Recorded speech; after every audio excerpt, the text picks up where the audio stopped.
a National Book Foundation 535 honoree. She was born and raised in Texas. She received her MFA in fiction writing from the Iowa Writers Workshop, where she was named a Meta Rosenberg Fellow. In 2011, she was a recipient of a Rona Jaffe Foundation Writers Award. She lives near Dallas with her husband and children, and I'm very excited that she's with us tonight. Please give a warm welcome to Merritt Tierce.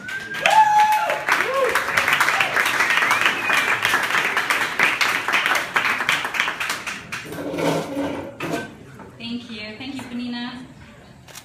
So, my first book was published a year ago, and it looks like this. It also looks like the paperback that's up there that looks nothing like this. It's called Love Me Back, and it's about a woman who waits tables at a fine dining steakhouse. If thinking about a book about waiting tables makes you cringe, this book is for you. If you don't know why a book about waiting tables would make someone cringe, you could read this book to find out. I waited tables for about 15 years myself, while making a lot of stupid, destructive decisions, just like the woman in my book. So basically, I wrote about my sorry little life, and the magic part is people really seem to like it. However, now that I'm officially a fiction writer, I've discovered I don't know how to write fiction. And my first year of not having a day job has involved a lot of gardening and dog walking and hanging out with 3 teenagers and going, fuck, how the fuck are we going to pay the rent since I didn't write anything today and I don't have a job? I would like to know how to write fiction because I have this great idea for a book. It's about kangaroos and about a woman who implants her own fertilized human embryo in a kangaroo, and it gestates in the pouch. If you have a kangaroo or an embryo, please don't try this because I haven't written the book yet, so I can't tell you how to do it. In addition to waiting tables, the other world I have a lot of experience with in real life is the reproductive rights and abortion funding world. I'm from Texas, where it really sucks if you want an abortion and you don't have a lot of time or money. So I've spent about 10 years doing advocacy work for people who want an abortion and can't afford it. And I've spent a lot of time thinking about reproductive freedom. As part of my running start for the kangaroo book, since I haven't figured out the fiction writing part yet, I decided to take all the things people say and think about abortion, some negative things, some false things, some true things, and write a response to each one of them. But not a typical pro-choice reproductive justice framework response about how free abortion on demand is essential to bodily autonomy and the liberation of all people, even though those are things I believe. Instead, I decided to see what it would be like if I went way, way, way beyond that. So I'm not reading from my book. I'm reading this new stuff. And now I actually, for my next trick, I need a volunteer, really, to come up here with me. So your job, the thing I'm reading is sort of a call and response thing. And your job will be to say something about abortion. Are you okay with saying the word abortion a lot? I'm fine saying abortion a lot. Okay. Is there a script or am I just reading? No. There's a script. Oh, thank God. This is the script. So you read the highlighted parts only. And don't read anything that's scratched out. Only read the highlighted part and not the scratched out parts. Right. And then where it says end, that's the end. Oh, so my you Lord. can stop there. Okay? Thank you. Good? Okay, so yes. you'll just start there anytime you're ready. No one wants to have an abortion. Everyone wants to have an abortion. It's time with unicorns. Abortion is bad. Abortion is great. There are puppies and flowers. Bad women have abortions. Good women have abortions so they can be with unicorns. Good women have abortions. No one cares. And moreover, the good women having abortions don't resent the bad women having abortions for giving time with unicorns a stigma. It's complicated. It's not complicated. You call Pegasus. It's like Uber, but on a winged horse. It's a simple decision. Do you want to be with unicorns or not? It's hard. They take care of you. They make it the easiest thing in the world. It's difficult. It has rainbows and kittens and butterflies. The food is the best. They help you understand and feel comfortable about everything. It's sad. It's the happiest time of a woman's life. She talks about it with her friends, lovers, and children forever. No one talks about it. Everyone talks about it all the time. You grew up learning about it every day. It's shameful. There's a parade for you when you have time with unicorns. It's death. It's time with unicorns. Nobody gets pregnant because they want to have an abortion. Girls want to get pregnant so they can have an abortion to be with unicorns. Men make the rules about abortion. Women make the rules about time with unicorns. Religious fear of hell makes the rules about abortion. If you Google heaven is, the first suggestion is time with unicorns. Crooked ideas about raising children make the rules about abortion. The best thing you can do for your future possible children is spend time with unicorns. It makes you special. An abortion clinic is a scary place. It's lush. If you want to stay for a long time, you can learn to garden. And all the gardeners are brilliant lovers. There are deer and giant rabbits and miniature pigs. It's warm and sunny and it smells like fresh bread. There are babies you can hold and kiss. People want to kill the unicorns so no one can spend time with them. The unicorns are protected by the strongest laws. Good women don't have abortions. You can't really be a good woman unless you've been with unicorns. Mothers don't have abortions. Unicorns love mothers. You can bring your children with you, and the kangaroos and gardeners will take care of them. Sluts have abortions. There's no word for slut among the unicorns. There's also no word for virgin. Some people use abortion as a birth control. It is birth control by unicorn.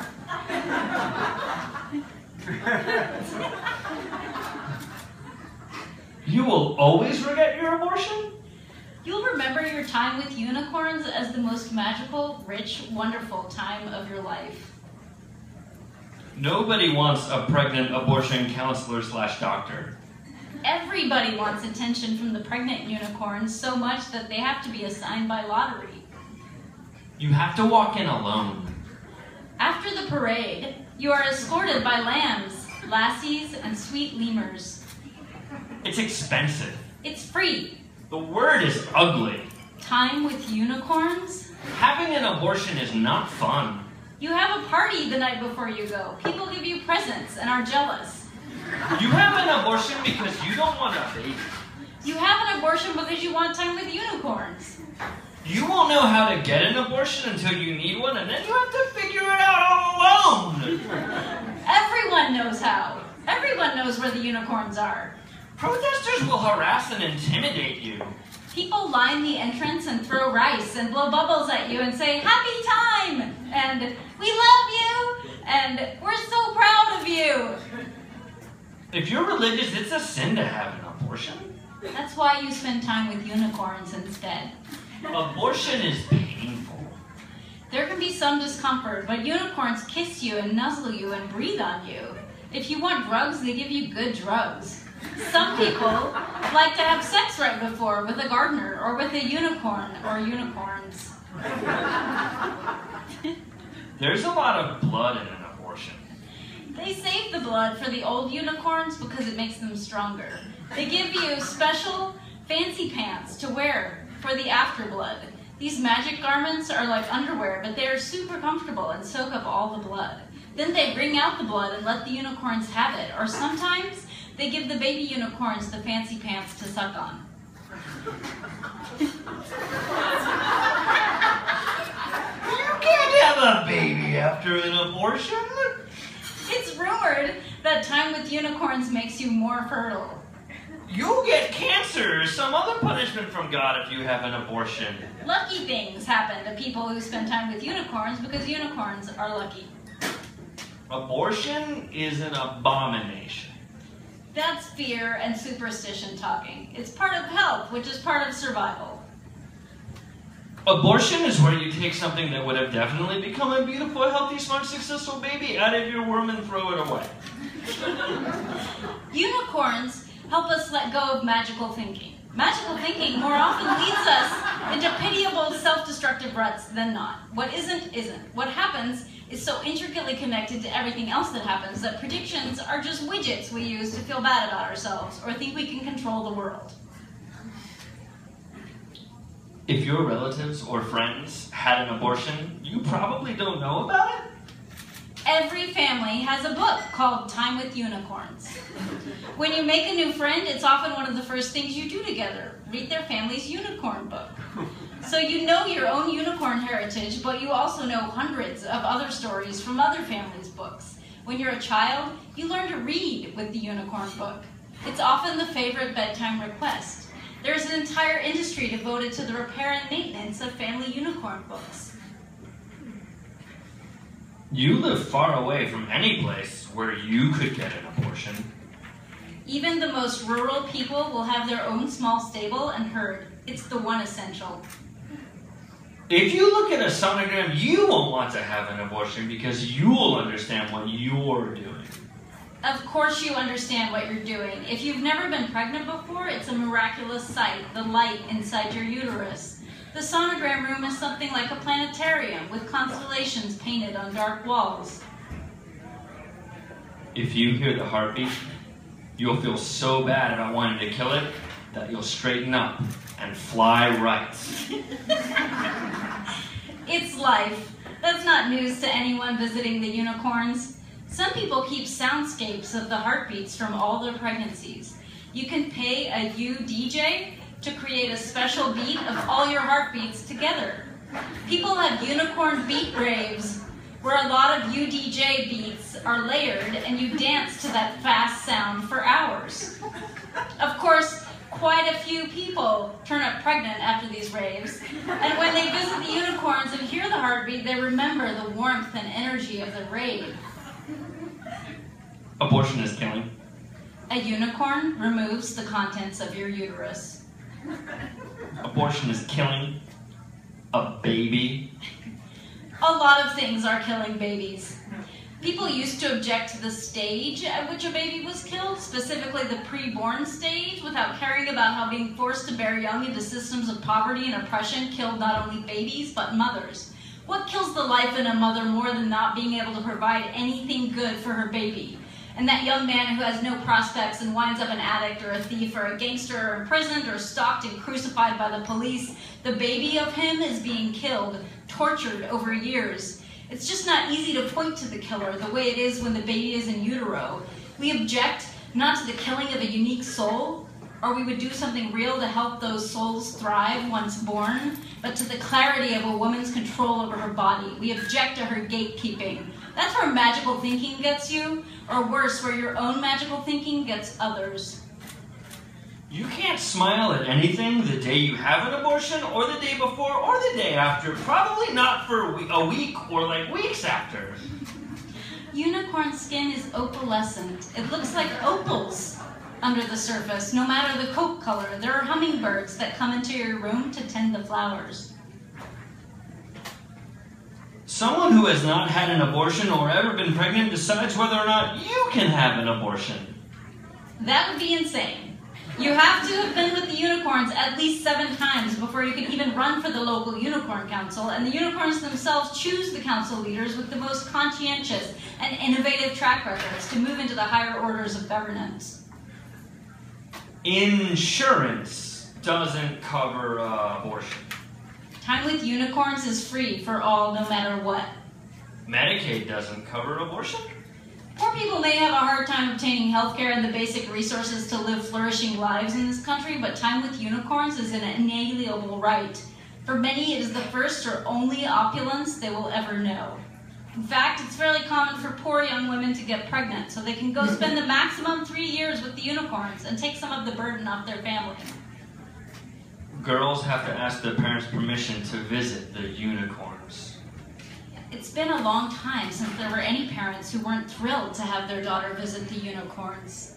In fact, some women visit the unicorns if they find out they're having a son because they're so distressed by the thought that he won't be able to visit the unicorns. If you get pregnant on purpose, you'll never need an abortion. You might get pregnant on purpose just so you can see the unicorns.